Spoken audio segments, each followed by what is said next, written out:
The emergency broadcast cut through every communication channel in the galaxy at once. It was raw, unfiltered, and desperate. The voice belonged to Speaker Torin of the Reland Coalition, and he was begging for help. Across dozens of worlds, leaders stopped their meetings. Traders paused their negotiations. Families gathered around their screens. The message played on loop, showing images that made even the most hardened observers look away. Cities burned under orbital bombardment. Refugee ships exploded as they tried to flee. Children screamed for parents who would never answer. The Havrik Dominion had been at war with the Reland Coalition for 18 months. What started as a border dispute had turned into systematic extermination. The Havrak didn't just want territory. They wanted the Ryland people erased from existence. 4 species made up the Reland Coalition, and all 4 were dying. On the core station, headquarters of the Galactic Council, the chamber filled with representatives from 43 species. They had gathered in emergency session within hours of the broadcast. The debate had already lasted 6 hours, and they were no closer to a solution. Councillor Myresh of the Tolan Collective spoke carefully. We all sympathize with the Reland situation, but military intervention on this scale would bankrupt our civilizations. The Havrak have 1,200 warships. We have patrol vessels and customs enforcement craft. This is not a fight we can win. Councillor Brax from the Sethian Union nodded agreement.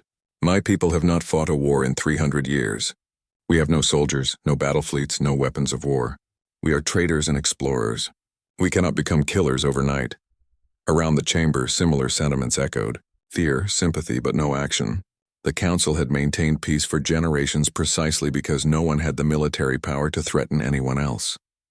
Trade agreements and diplomatic pressure worked when everyone was equally weak, but now that weakness left them helpless. A junior aide entered the chamber and approached the council secretary. Whispers were exchanged. The secretary stood, looking confused. The human delegation has sent a message. They wish to address the council. Silence fell. Humanity had barely participated in galactic affairs since achieving faster-than-light travel 200 years ago. They had a council seat but rarely used it. Most species forgot humans existed until they needed something from Earth's industrial sectors. The human representative appeared on the central display. Her name was Director Helen Wright, and she spoke with absolute calm. The United Defense Command has reviewed the Reland situation. We will provide military assistance. Please transmit all available intelligence on Havrik fleet positions and capabilities to these coordinates. Thank you. The display went dark. The council chamber erupted in confusion. Councillor Myresh laughed. Military assistance? Humanity controls 47 star systems. They are infants on the galactic stage. What assistance can they possibly offer?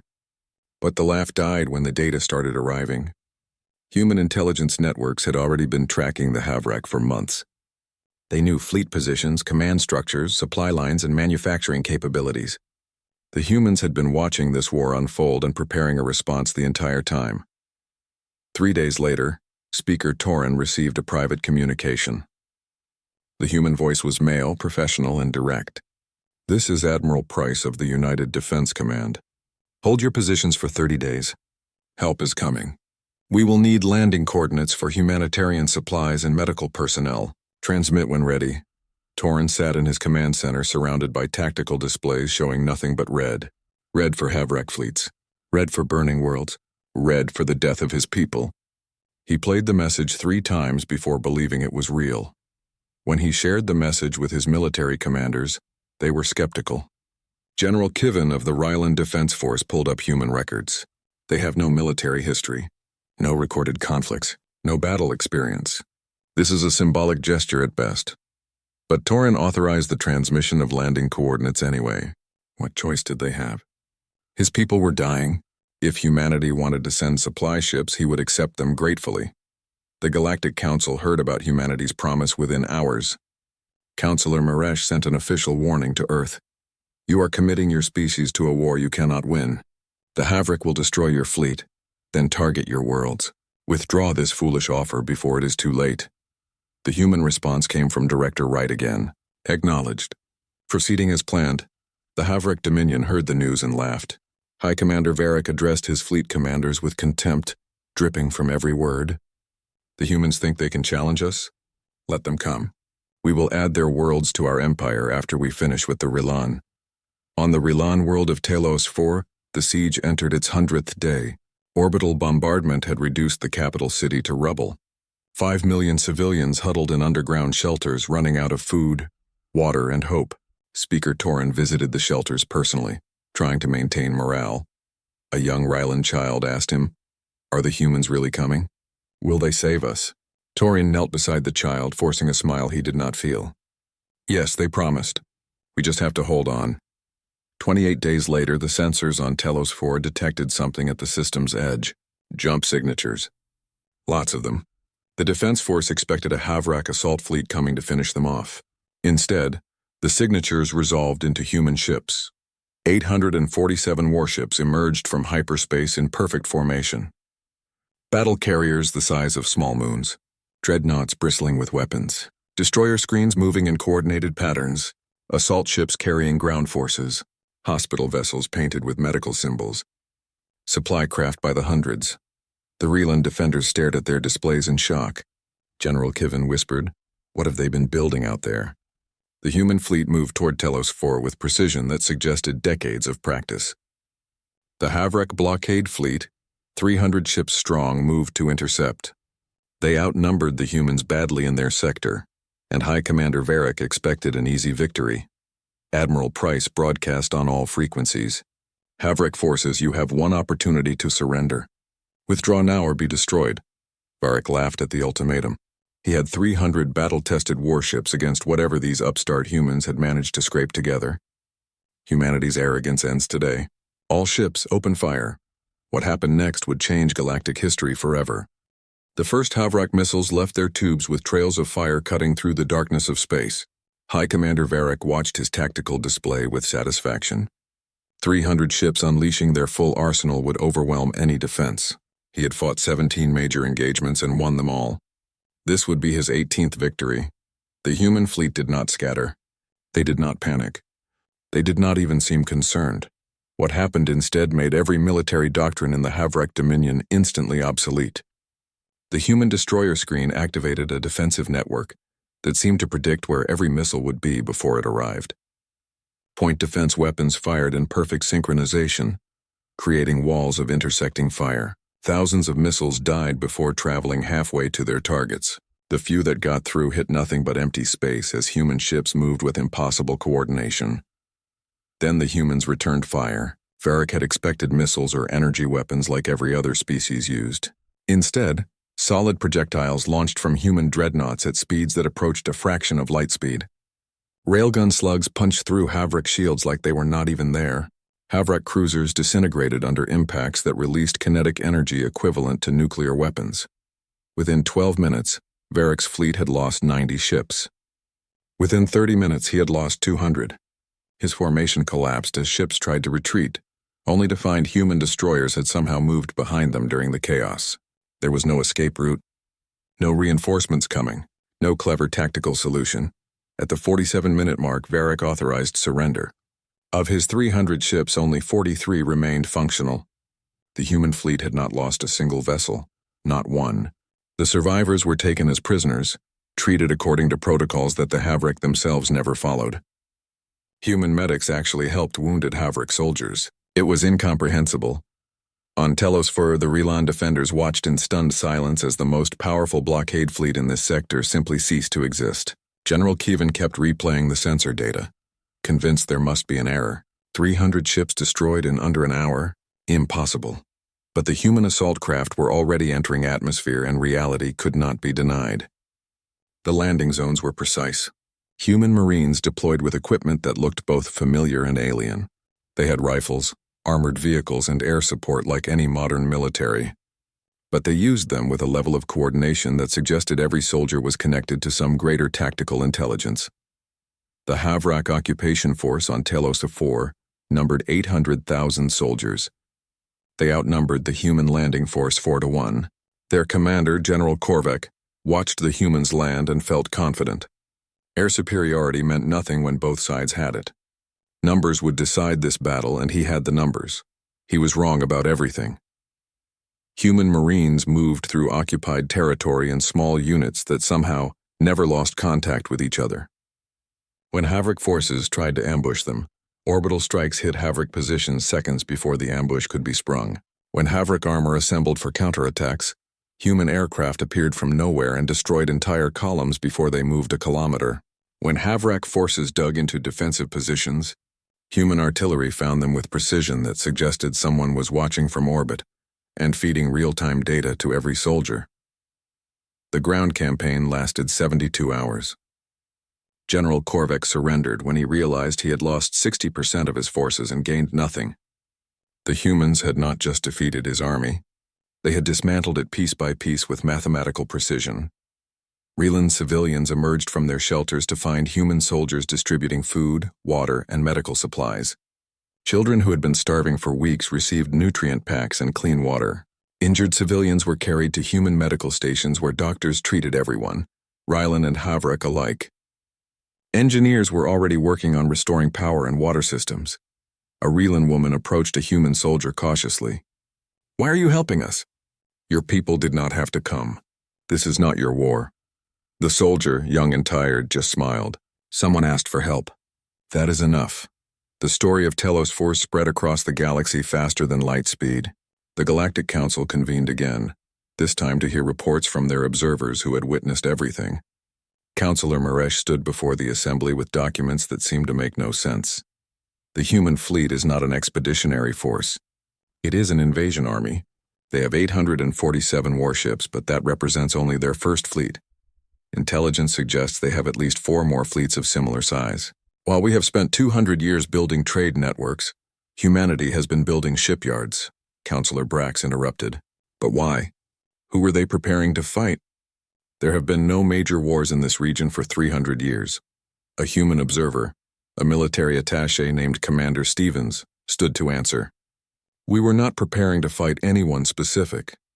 We were preparing to fight anyone necessary. Our history taught us that peace is precious but must be defended. We built these fleets hoping we would never need them, but when the need arose, we were ready. The Council struggled to understand the logic. Building massive military forces during peacetime seemed wasteful, paranoid even, but the results spoke for themselves. In 4 weeks, humanity had accomplished what the entire Council could not do in 18 months. They had stopped the Havok advance, but stopping them was not enough. Admiral Price addressed the Galactic Council via long-range communication. The Havok Dominion has been conquering and exterminating species for decades. The Relan are just the latest victims. We will not stop at Telos 4. We will liberate every occupied Relan world and ensure this never happens again. Over the next 2 months, the human fleets moved from system to system. Each battle followed the same pattern. Overwhelming human firepower, precise targeting, minimal collateral damage. Havok forces that had terrorized the Relan for over a year simply could not compete with human military doctrine. But the victories came with a cost that troubled many observers. Human casualties were light compared to their enemies, but each loss was mourned publicly.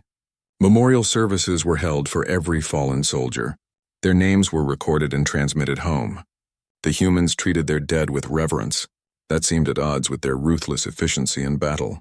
The Havok Dominion watched 7 Rylan worlds fall back into coalition control and finally understood the threat they faced. This was not a limited intervention. This was total war. High Command convened on their capital world of Havros Prime and made a decision that would doom thousands. They would assemble every available warship into one grand armada. 4,000 vessels pulled from every sector of their empire. It would leave their borders vulnerable, but that did not matter if they could destroy the human fleet in one decisive battle. They would crush humanity's military and then take Earth itself as punishment for this interference. The declaration went out across all channels. The Havok Supreme Leader appeared in a broadcast that reached every civilized world. Humanity has made the greatest mistake in its short history. We will destroy their fleets, occupy their worlds, and make an example that will last for generations. Let all species see what happens when lesser powers challenge the Dominion. The Galactic Council panicked. Councillor after councillor begged humanity to negotiate. 4,000 ships was a force that could overwhelm even human technology through sheer numbers. Withdraw now, make peace, avoid total destruction. The pleas came from genuine concern and fear. Director Wright's response was broadcast just as widely as the Havok threat. She stood alone at a podium. No advisors visible, no hint of fear in her expression. The United Defense Command does not negotiate with genocidal empires. The Havrak Dominion ends now. All human fleets are moving to intercept their armada. This war will be over soon. High Commander Varric, now a prisoner on a human vessel, watched the broadcast from his cell. He had fought humans once and lost everything. He knew what was coming for his people's armada. He closed his eyes and prayed to gods he had stopped believing in years ago. Not for Havrak victory. That was impossible now. He prayed that some of his people would survive what humanity was about to unleash. The Crimson Nebula had been a tourist destination before the war. The gas clouds glowed with natural luminescence that made for stunning photographs. Now it would become the largest graveyard in galactic history. Admiral Price studied the tactical display in the command center of the dreadnought Washington. The Havrak Grand Armada was approaching exactly as predicted. 4,000 warships moving in a formation that looked impressive, but sacrificed flexibility for intimidation. They wanted to look unstoppable. That pride would be their downfall.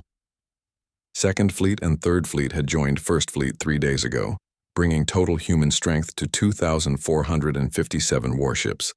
Still outnumbered nearly 2 to 1, but numbers alone had never decided battles. Strategy, training, and technology mattered more. The humans had all 3 advantages. A delegation from the Galactic Council had arrived on the Washington 12 hours before the battle. They wanted to see humanity's preparations, to understand how a species barely 2 centuries into space travel had become the most formidable military power in the galaxy. Counselor Maresh walked through the ship's corridors, with genuine curiosity replacing his earlier skepticism. An OA training facilities showed Marines running combat simulations that adjusted difficulty in real time. The manufacturing bays were producing ammunition, spare parts, and replacement drones at rates that seemed impossible without massive automation. The hydroponics sections grew enough food to keep the fleet supplied for years without resupply. Every system had redundancy built upon redundancy. Counselor Brax asked the question everyone was thinking. How did you build all this without anyone knowing? We have trade relationships with Earth. Our merchants visit your stations. How did we miss an entire war machine? Commander Stevens, their guide for the tour, smiled patiently. You did not miss it. You simply did not ask about it.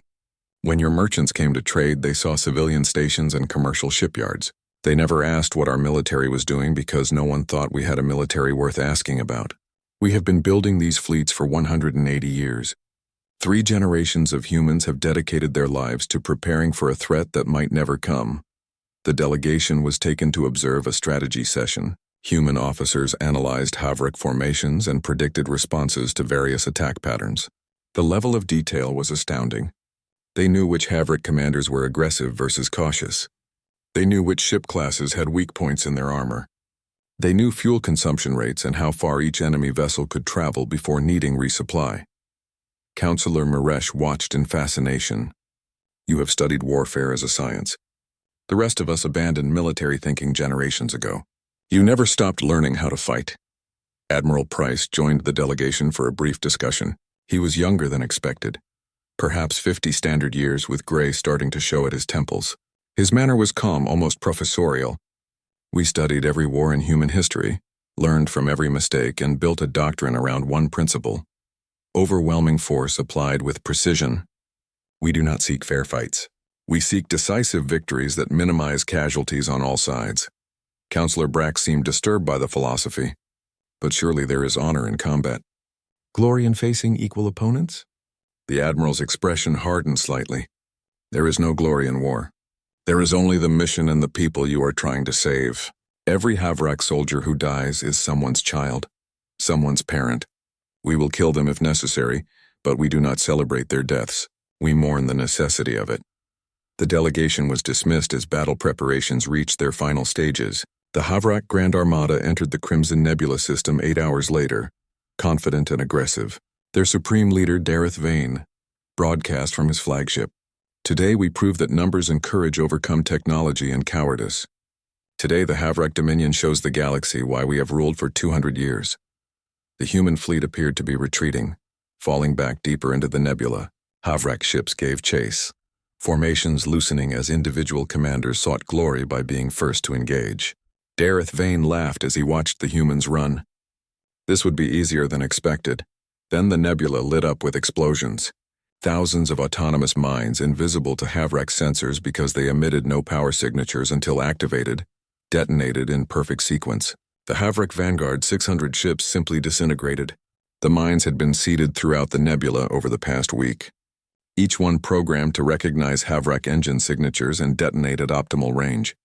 Before the Havrak could recover, human ships emerged from positions they had held in complete sensor silence. Three sides of the Havrak formation suddenly faced human battle groups that opened fire at ranges the enemy had not thought possible.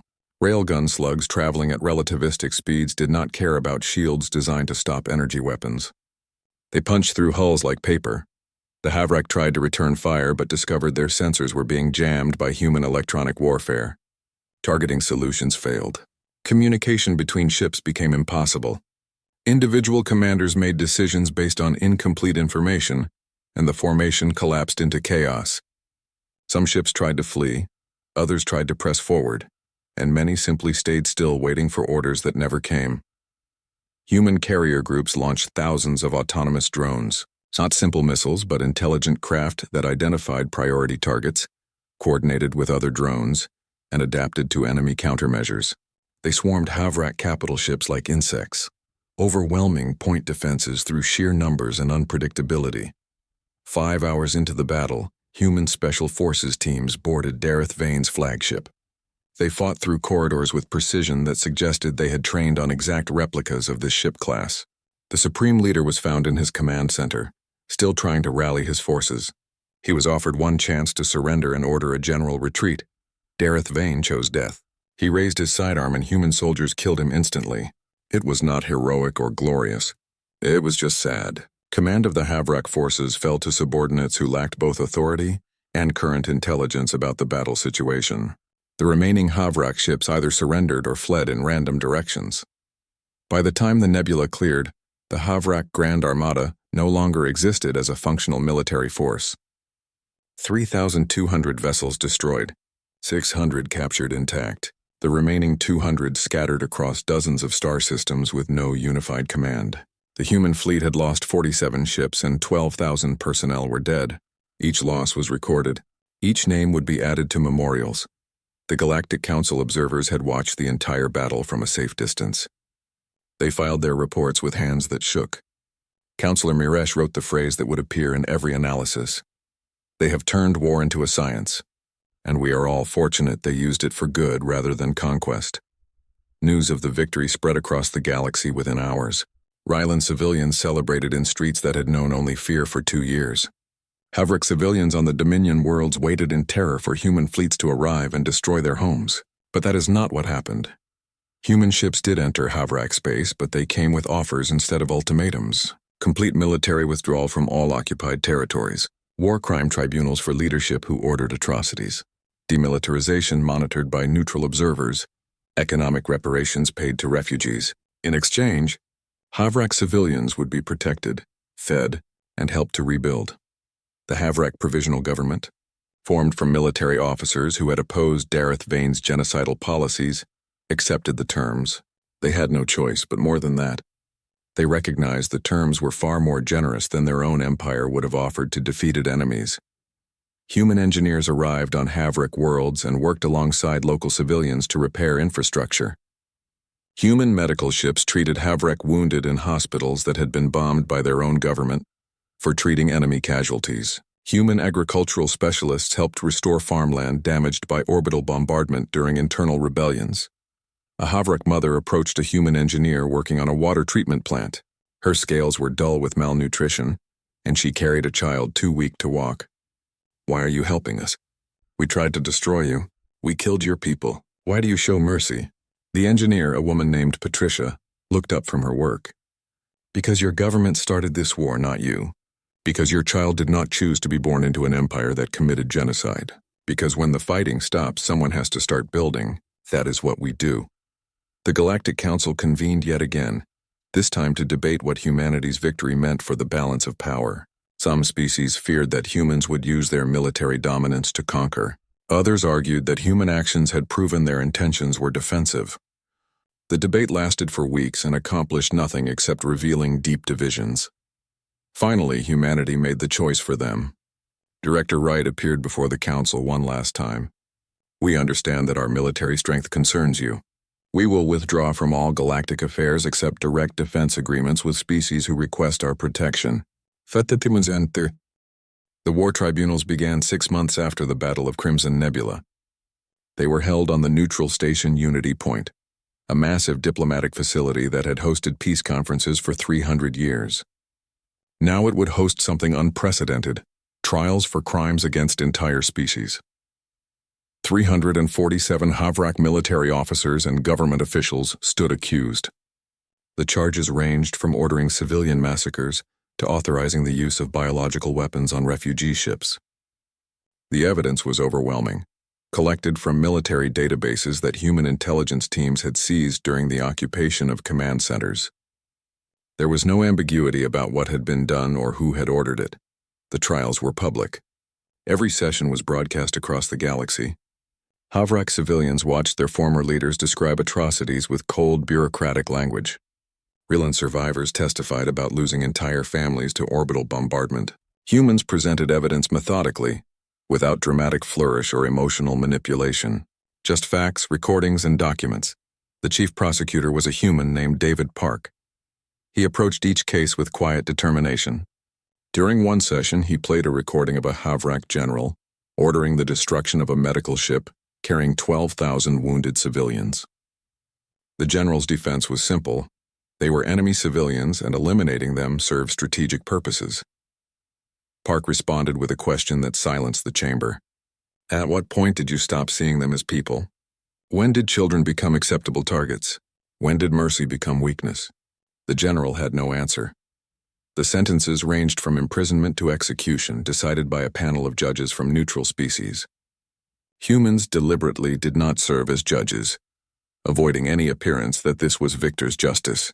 The verdicts were harsh but fair, based on evidence that no one could dispute. 63 of the accused received death sentences. The rest faced decades of imprisonment. On the Havrak world of Havros Prime, humans worked alongside former enemies to rebuild what war had destroyed. The capital city had been bombed during a civil uprising 3 years before, when citizens had protested against the government's military expansionism. The damage had never been repaired because resources went to building warships instead of homes. Now human construction teams were helping rebuild residential districts. Private Lisa Park worked with a Havrak crew to install solar panels on a housing complex. The work was hard but straightforward. The Havrak workers were cautious around her at first, uncertain how to interact with humans. Lisa just focused on the job and let actions speak. After 2 weeks, one of the Havrak workers, an older male named Dreth, approached her during a break. "My son was a soldier. He died at Telos 4 fighting your Marines. I thought I would hate all humans forever." He paused, struggling with words. "But you are here helping rebuild my city. You could have destroyed everything. Why didn't you?" Lisa considered the question carefully.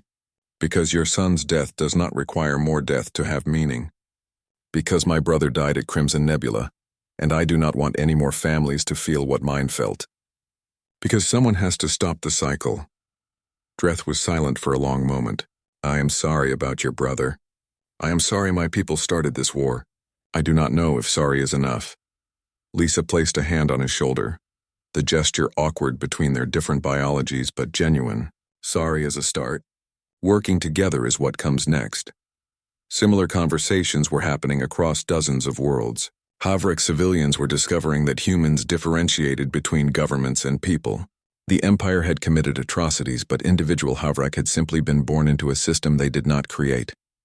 Punishment was reserved for those who gave evil orders, not those who happened to share their species. The Galactic Council met to discuss the post-war order. The chamber was more crowded than usual. Species that had been Havrak subjects for decades were now independent and wanted voices in galactic affairs. The Rilan coalition had grown stronger, both militarily and economically, with human assistance. Power dynamics were shifting rapidly. Councillor Miresh proposed restrictions on human fleet size. "We are grateful for humanity's intervention, but maintaining such military power during peacetime sets a dangerous precedent. If humans can build 4,000 warships, what stops them from building 40,000? We must establish limits before it is too late. The proposal had support from several species, particularly those who had never been threatened by the Havrak and did not understand the need for strong defense. They saw human military power as the new threat, forgetting that humans had used that power to save lives rather than take them. Councillor Brax offered a different perspective. Humanity has had the power to conquer us all for months now. They chose not to. That should tell us something about their intentions. Perhaps instead of limiting their strength, we should learn from their preparedness. The debate grew heated. Accusations of naivety countered by accusations of ingratitude. The council was fracturing along lines of those who feared human power and those who appreciated human protection. Speaker Torin watched the chaos with growing frustration. Finally, he stood and waited for silence. We are asking the wrong questions. Humanity did not come to conquer. They came because we asked for help. Now we debate restricting them while their soldiers die protecting our trade routes from pirates. We discuss limiting their fleet while their engineers rebuild our cities. This is shameful. Director Wright had been observing the debate remotely. She requested permission to address the council, and was granted it. Her image appeared on the central display and the chamber quieted. The United Defense Command understands your concerns. We propose the following. Humanity will not reduce our military capabilities. We will, however, withdraw from all galactic affairs unless specifically requested to intervene by an affected party. We will maintain defensive pacts with any species that requests one, but we will not impose our presence anywhere it is not wanted. The proposal was more generous than expected. It gave human skeptic species the distance they wanted while offering protection to anyone who needed it. But it also contained an implicit warning. If another threat emerged, humans would not be obligated to help those who had rejected their presence. Before the council could vote, something happened that made the entire debate irrelevant. Deep space monitoring stations at the galaxy's edge detected anomalous signals. Something was coming from intergalactic space, something massive. The initial reports were fragmentary and confusing. Long-range sensors showed distortions in space-time consistent with faster-than-light travel, but on a scale no known technology could produce. Multiple objects, each the size of small moons, were approaching the galactic rim at speeds that should have been impossible. Within hours, better data arrived, and the confusion turned to terror. The objects were ships, hundreds of them, each one dwarfing even the largest human dreadnoughts. They were not broadcasting any signals. They were not responding to hails. They were simply coming, and their trajectory would bring them to inhabited space within weeks. The Galactic Council convened an emergency session. Every species sent their leaders. Even isolationist civilizations that had not participated in galactic affairs for centuries sent representatives. The chamber was packed and fear was palpable. A Sethian astronomer presented the data. These vessels are unlike anything we have encountered. The energy signatures suggest technology centuries beyond our own. We have no idea who built them or what their intentions are. We cannot even estimate their weapons capabilities. But ships of this size could carry firepower sufficient to destroy entire planets. Councillor Maresh looked at the display showing the approaching fleet. His earlier confidence was gone, replaced by the same fear everyone felt. Do we have any way to communicate with them? Any possibility of peaceful contact? The astronomer shook his head. We have tried every communication method known to our civilizations. There is no response. Either they cannot hear us or they are choosing not to respond. The council descended into panic. Some suggested evacuating border worlds. Others proposed building massive defensive stations. Though everyone knew such construction would take years they did not have. A few optimists suggested the approaching fleet might be peaceful explorers, but no one really believed that. Director Wright requested to address the council again. This time, when she appeared, there was something different in her expression. Not fear, but grim determination. The United Defense Command has detected the approaching fleet and has been analyzing the data. We believe this is an invasion force. We cannot say who they are or what they want, but their behavior suggests hostile intent. Councillor Brax found his voice. Can you stop them? Can your fleet defend us? Wright was silent for a moment, choosing words carefully. We do not know. This is the scenario we have been preparing for. The threat that justified building our fleets when others thought us paranoid. but we have never faced an enemy with technology this advanced. We will fight because that is what we do. Whether we can win is unknown." She paused, then continued with words that would be remembered for generations. "However, we will not fight alone. Every species willing to stand with us will be trained and equipped. We will—" The border system of Threshold had been chosen as the first line of defense. 3 habitable planets housed early warning stations and supply depots. More importantly, the system's asteroid belt provided natural cover for defensive positions. Admiral Price had 3 weeks to prepare before the unknown fleet arrived, and he used every hour. 50,000 ships from 27 species assembled at Threshold. It was the largest combined military force ever created. Human vessels formed the core, but Rylan cruisers flew alongside reformed Havrik destroyers. Sethian defense platforms shared targeting data with Tolan missile boats. Species that had never fought together learned to coordinate under human tactical doctrine. Commander Patricia Chen ran training simulations around the clock. She had been an engineer before the war, but now she commanded a training facility that processed thousands of officers from dozens of different military traditions. The challenge was not just teaching tactics, but creating a unified command structure that could function when species could barely understand each other's languages. A Havrak commander, former enemy General Orth, approached her after a particularly difficult simulation. His ships had broken formation at a critical moment, nearly causing a catastrophic collision with Relan vessels. He expected censure. Instead, Patricia pulled him aside and reviewed the simulation frame by frame, identifying where miscommunication had occurred. "Your instinct was correct," she said. "Your ship should have moved to cover that flank. The problem was timing. In human tactics, we call out intentions 3 seconds before executing. That gives Allied forces time to adjust. Try it again with verbal callouts." Orth was surprised by her patience. In the Havrak military, failure in training meant demotion or worse. "You do not punish mistakes?" Patricia smiled. "Mistakes in training save lives in combat. Make every mistake here where it costs nothing. Learn from them. That is how we get better." The unknown fleet was designated Contact 1 by human intelligence. Everything about them remained a mystery. They ignored all attempts at communication. Their ships showed energy signatures that defied known physics. The hull materials reflected sensor scans in ways that made accurate targeting nearly impossible. They were traveling faster than any known drive system should allow. 20 hours before Contact 1 reached Threshold, they finally responded to hails. Not with words, but with action. A single ship broke from their formation and accelerated toward the nearest inhabited planet. It ignored the defensive fleet entirely and entered orbit around the colony world of Haven. Population 8 million. Admiral Price ordered all forces to hold position. "Do not fire unless fired upon. We still do not know their intentions." But he positioned strike groups to respond within seconds if necessary. The alien vessel hovered in orbit for 10 minutes. Then it departed, rejoining its fleet without having fired a weapon or deployed any forces. The entire fleet altered course slightly, now heading directly for the defensive fleet rather than trying to bypass it. Commander Stevens analyzed the behavior. "They were testing us, seeing if we would open fire on an unarmed vessel. They wanted to know if we are aggressors or defenders." Admiral Price nodded slowly. "And we just told them we are defenders. Let us hope that matters to them." 6 hours. Before Contact 1 arrived, a message finally came through. It was audio only, translated into every known language simultaneously by technology that should not exist.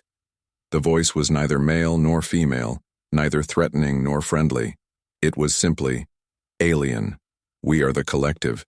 We seek the ones who wage war for others. We seek humanity." The message repeated 3 times, then silence returned. Every species in the defensive fleet looked to their human allies with a mixture of fear and confusion. The collective knew about humans specifically. This was not random. This was targeted. Director Wright appeared on communications from Earth. She looked exhausted, as if she had not slept in days. "All human vessels are to hold position. We do not know what they want, but we will face it together with our allies. No one stands alone." The collective fleet arrived exactly on schedule. They emerged from faster-than-light travel in a formation so perfect it seemed mathematical rather than military. 317 vessels, each one radiating power that made even the largest human dreadnought seem insignificant. They stopped at the edge of weapon range and waited. Admiral Price opened a channel. "This is Admiral Richard Price of the United Defense Command. We represent the Allied Defense Forces. State your intentions." The response came immediately. "We are the Collective. We have observed your species for 12 orbital cycles. You build weapons but use them for protection. You conquer nothing. You defend those who cannot defend themselves. This is unprecedented." Price exchanged glances with his command staff. "We do what is necessary. If you come in peace, you are welcome. If you come to threaten these worlds, you will face resistance." The alien voice seemed to consider this. "We do not threaten. We test. Your galaxy has been observed for 3,000 cycles. Most species build weapons to conquer. Some build weapons to defend. Only humanity builds weapons and then helps rebuild what others destroyed. Only humanity grieves for enemy dead. This suggests you have learned what others have not." A new ship emerged from the collective fleet. It was smaller than the others, more elegant in design. It broadcast a landing request for Threshold Station, the command center where Admiral Price and Allied leadership were coordinating defense. Price made a decision that would define first contact. "Permission granted, but understand this. If you harm anyone on that station, this fleet will respond with everything we have." The alien voice carried something that might have been approval. "We would expect nothing less. That is why we are here." The landing craft docked 2 hours later. The being that emerged was humanoid in basic structure, but clearly not human. Its skin shifted colors like oil on water. Its eyes were too large and multifaceted. It wore no armor or weapons, just simple robes that seemed to move independently. It spoke aloud, though its mouth did not move. "I am Observer Kelth of the Collective. I bring an offer and a warning." The conference room held representatives from all allied species. Admiral Price sat at the head of the table with Speaker Torin on his right and Director Wright appearing via hologram on his left. Observer Kelth stood alone at the opposite end, seemingly unconcerned about being surrounded by potential enemies. "The Collective exists to maintain balance in this galaxy," Kelth began. "We prevent any one species from dominating all others. We have intervened 17 times in recorded history when civilizations became too aggressive or too advanced. We destroy threats before they can spread." Counselor Miresh spoke carefully. "And you came here to destroy humanity?" Kelth's colors shifted to something that might have been negative. "We came to evaluate. Your military power grew rapidly. Your technology advanced at rates that suggested dangerous ambition. We expected to find conquerors preparing for expansion. Instead, we found something we have never seen before." The being moved closer, studying the assembled representatives. "You fought a war and then helped rebuild your enemy. You possess power to dominate and choose not to use it. You prepare for threats while hoping they never come. You are unique." Admiral Price remained still. "Is that good or bad in your evaluation?" Kelth's color shifted again, this time to something brighter. "It is hope.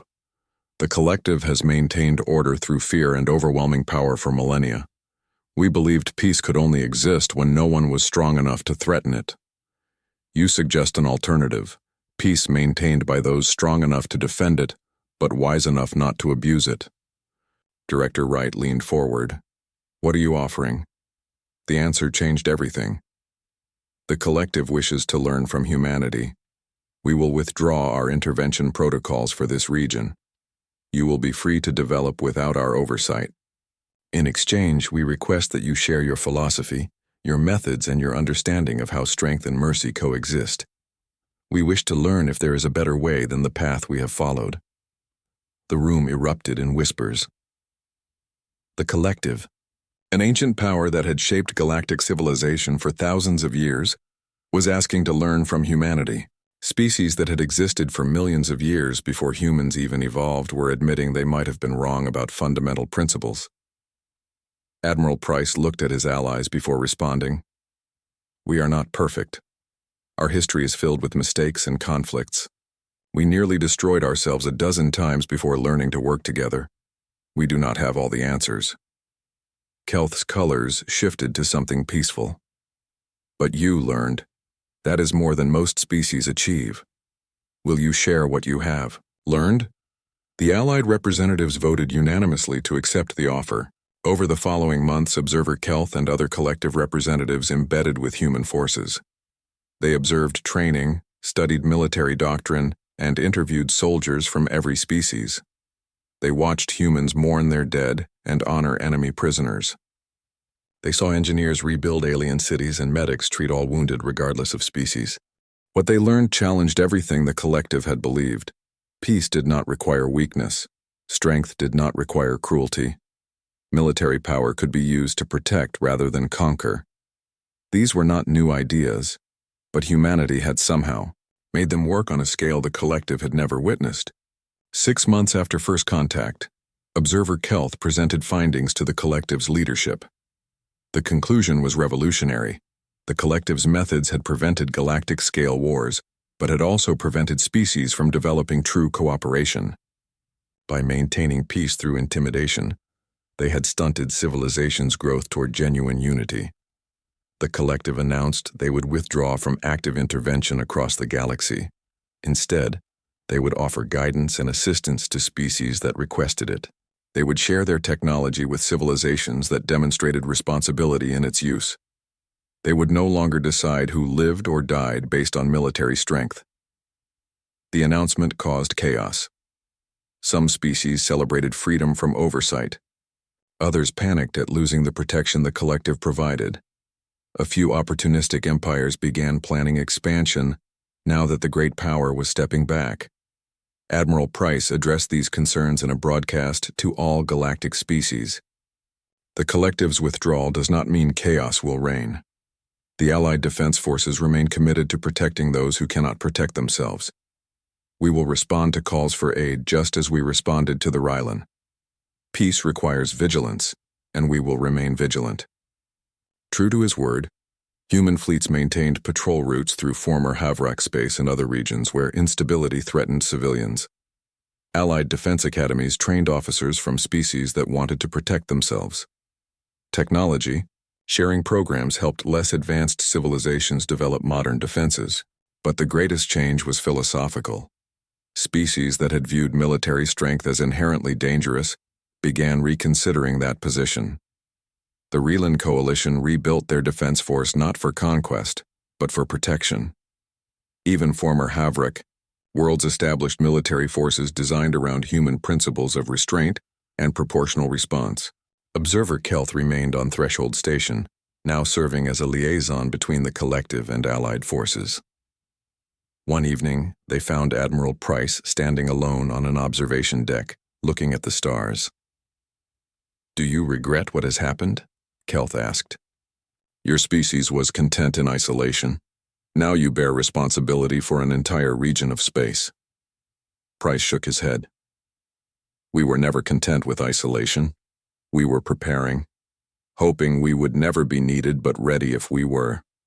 The Rylan gave us purpose beyond preparation. They asked for aid and we answered. That is who we are."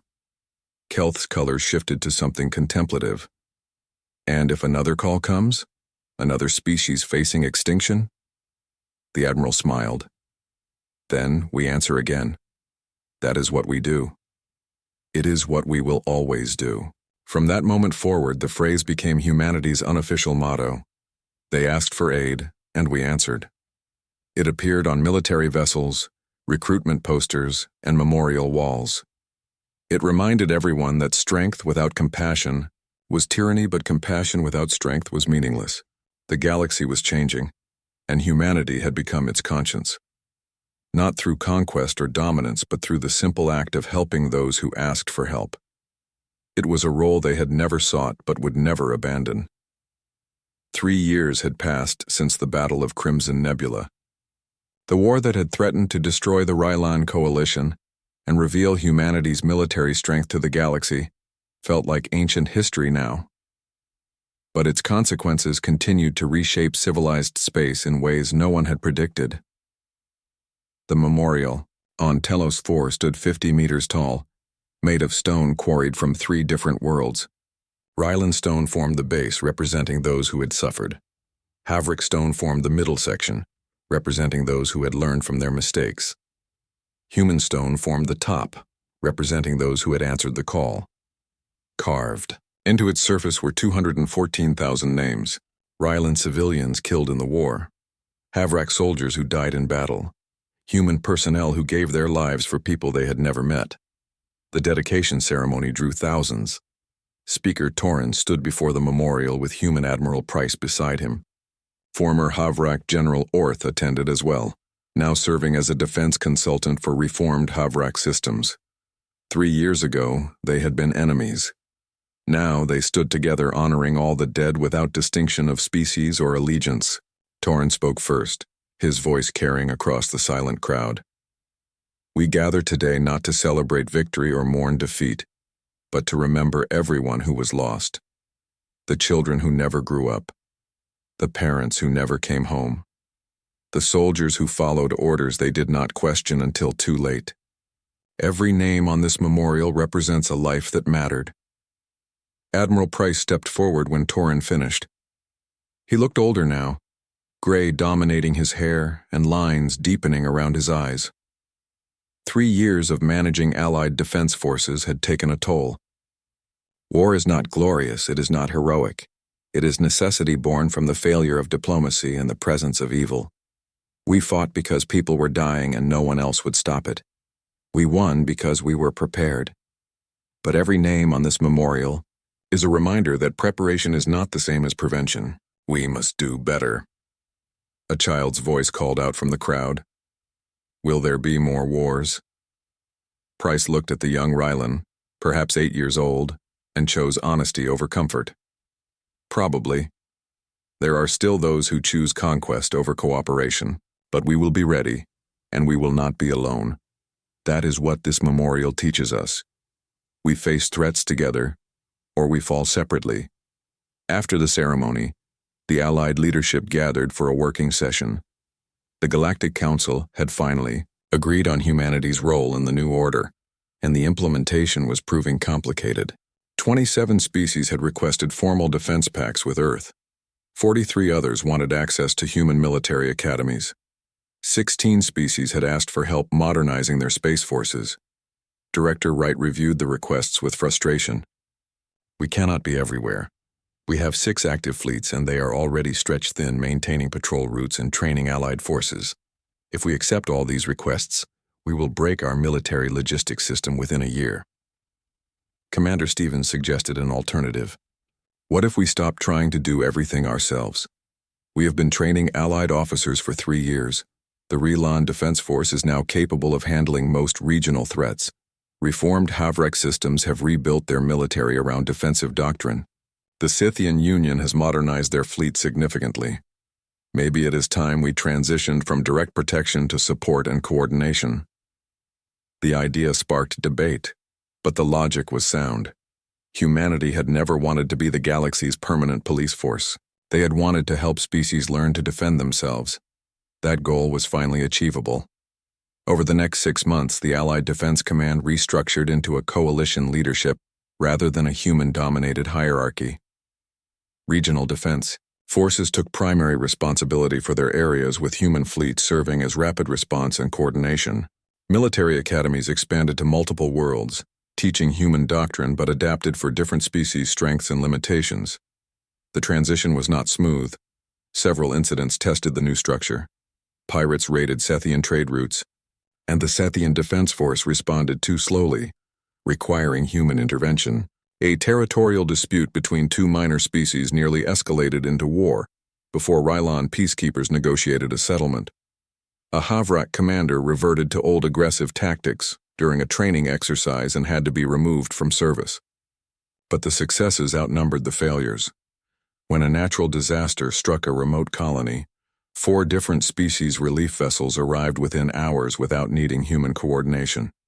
When slavers attempted to raid border worlds, local defense, Forces destroyed them before human ships could even respond. Species that had been rivals for centuries started cooperating on defense infrastructure because they had trained together under human doctrine.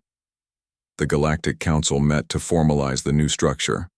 After months of debate, they established the Galactic Defense Coordination, a framework that respected each species' sovereignty while enabling rapid response to threats.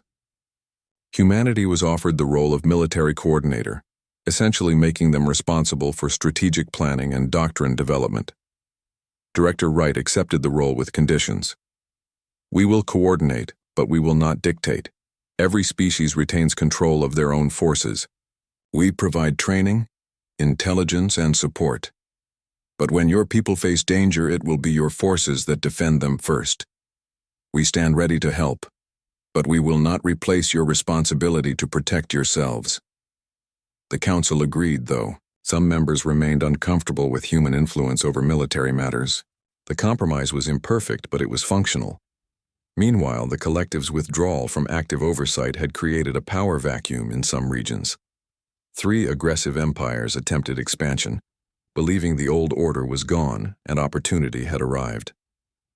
They learned quickly that the new order had teeth.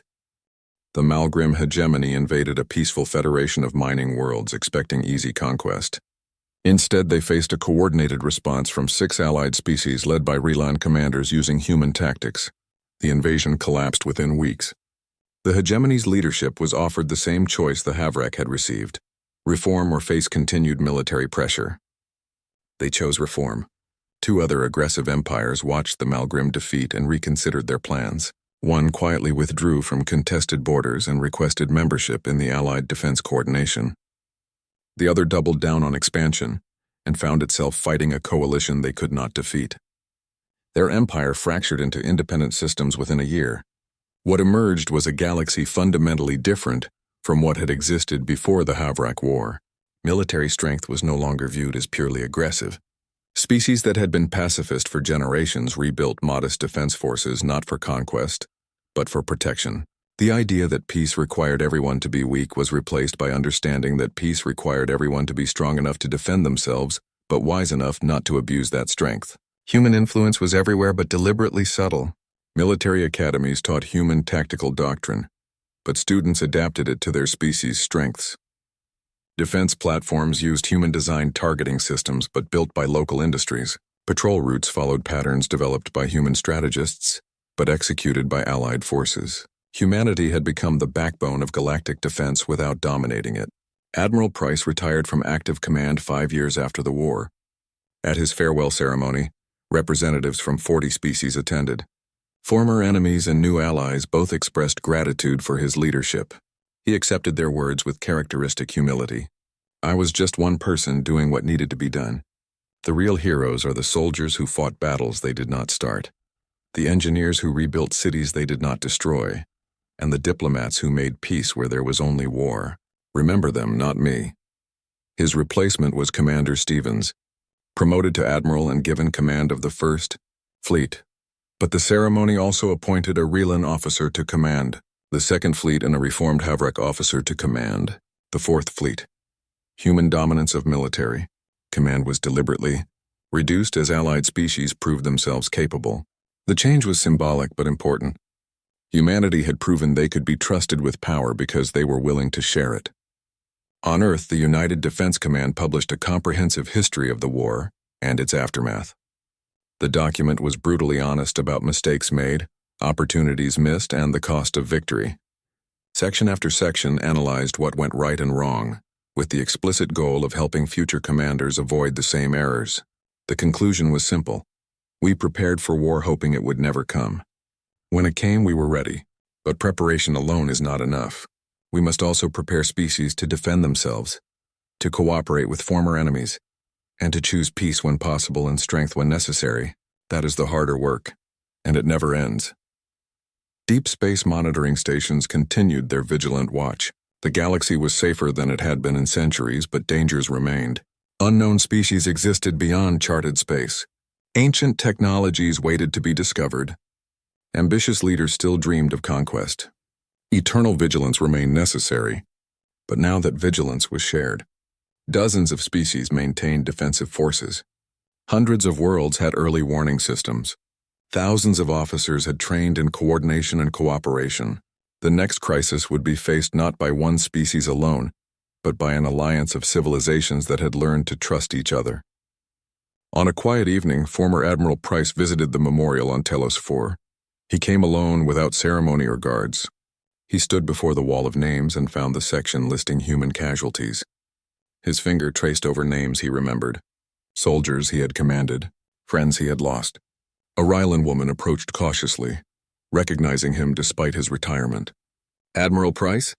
I wanted to thank you. My family survived because of what you did." Price turned to her with tired eyes. "I am not an admiral anymore. Just Richard. And I was only doing what was right." The woman smiled. "That is why it mattered. You could have done nothing. Your people could have stayed hidden in your own space. But you came when we asked for help. That changed everything." After she left, Richard remained at the memorial as the sun set. The names glowed softly with bioluminescent coating, ensuring they would never be forgotten even in darkness. He thought about all the decisions that had led to this moment. The choice to build a massive military during peacetime. The choice to respond to the Rilan call for aid. The choice to fight with restraint even when overwhelming force would have been easier. The choice to help rebuild even when destruction would have been simpler. Every choice had been difficult. Every choice had carried consequences. But standing before the memorial, seeing proof that those choices had saved millions of lives and changed galactic civilization for the better, Richard knew they had been the right choices. A message arrived on his personal communicator. It was from Commander Stevens, now Admiral Stevens. "We have detected unusual signals from the Andromeda region. Might be nothing, but it looks similar to Contact 1's signature before they arrived. Thought you should know, in case you feel like getting back into uniform." Richard smiled. They had prepared for war, hoping it would never come. They had fought when necessary. They had made peace when possible. And now perhaps they would need to do it all again. He sent a simple reply, "Keep me informed. And remember what we learned. Prepare for the worst, hope for the best, and when someone asks for help, we answer." Walking away from the memorial, Richard looked up at the stars. Somewhere out there, species he would never meet lived their lives in peace because humanity had chosen to help rather than hide. That was enough. That would always be enough. The galaxy had asked for aid.